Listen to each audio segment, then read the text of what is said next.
Well, thanks for bringing in such beautiful glass. Tell us what you know about this. Well, I know that there are 3 pieces that are signed Renee Lalique. I hope they are. They have the R on them, and 1 is without, but I just love Lalique.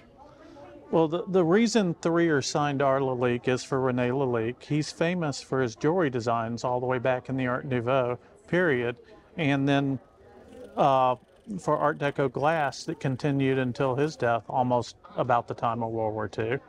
And the reason 3 of them have R. Lalique is that was the mark at Lalique up until his death. His son Mark took over, and your deer here, which has got the Lalique France mark, was made during the Mark Lalique period. And that's convenient for you because it's a little more valuable than the same deer, which they kept making later on.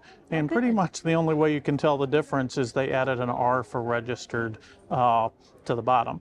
So your deer is from the Mark Lalique period. It is authentic Lalique, and really it's sort of kind of a mid-century modern kind of thing based on Art Deco ideas. And they're pretty well collected at about $250 mark now. Oh, that's great. Do you know anything about your little piece here? I don't. It looks a lot like a paperweight, and that's what a lot of us would use it for. I thought it might be for a car. Well, they did a lot of mascots, and some of the mascots for the Rolls-Royce are extraordinarily valuable in the market. This is actually a wax seal. In the 20s and 30s, I mean, there was a lot of wealth in the world before the Depression, and then some people had some after. And, you know, invitations for parties and events, they were still doing invitations and sealing their letters or such into it. So, you know, you would know if your invitation or your private letter had been opened. And this was a hot wax seal stamp.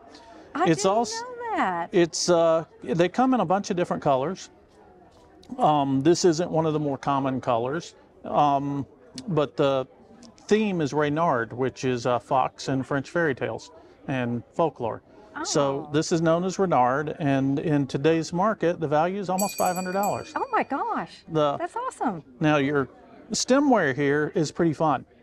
Lalique was very successful. I mean, his jewelry can bring astounding prices. Prices like houses sometimes. Over $200,000 occasionally for Art Nouveau jewelry from one of the world's great jewelers and masters.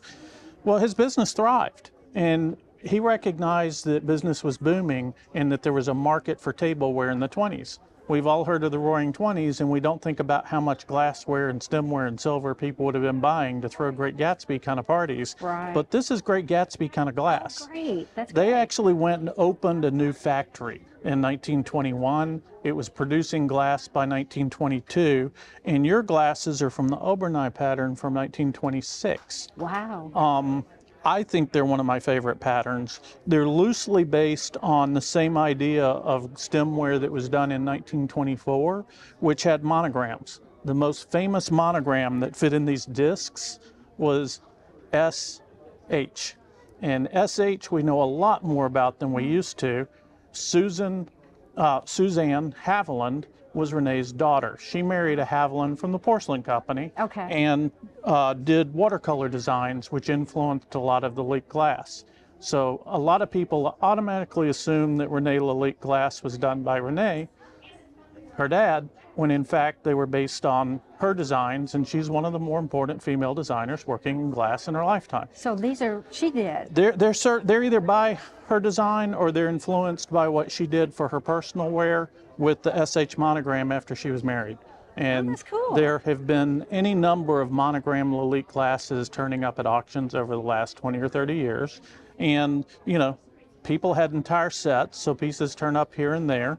And, you know, stemware is not usually terribly expensive, but these are often going to be generally hovering around $300 each, which is not inexpensive for a couple of, there probably were Bordeaux flutes, you know, for red wine, but, you know, maybe champagne. They did 4 or 5 different forms, and I don't have all my reference books here. They're back home in Alabama, but beautiful set of Lalique glass. That's awesome. I think that's great. You know more than you did? Yeah, I do. Okay. Thank you so much. No problem. No problem. It's glad to see you here, and thanks for supporting PBS. Oh, thank you.